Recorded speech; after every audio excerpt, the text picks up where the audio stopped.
বাংলাদেশের সংসদীয় বিধি অনুযায়ী 2004 সালের জাতীয় সংসদ আইন অনুসারে 300 আসনের সংসদে প্রতি 6টি আসনের বিপরীতে একটি করে নারী আসন নির্ধারিত হয়।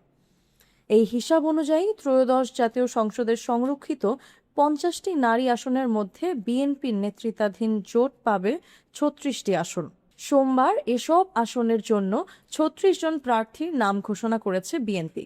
তবে তালিকায় আওয়ামী লীগের সাবেক নেত্রী সুবর্ণা শিকদার ঠাকুরের নাম থাকায় রাজনৈতিক অঙ্গনে আলোচনা শুরু হয়েছে।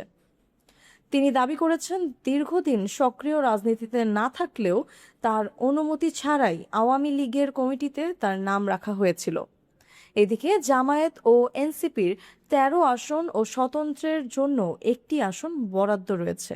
উল্লেখ্য, গত ফেব্রুয়ারির নির্বাচনে বিএনপি নিরঙ্কুশ সংখ্যাগরিষ্ঠ পাওয়ার পর 12ই মে সংরক্ষিত নারী আসনের পরোক্ষ নির্বাচন অনুষ্ঠিত হবে। আনুপাতিক প্রতিনিধিত্বের ভিত্তিতে এই সব আসন বিভিন্ন দলের মধ্যে বণ্টন করা হবে। জান্নাত মিম, এফবিএন নিউজ রিপোর্ট।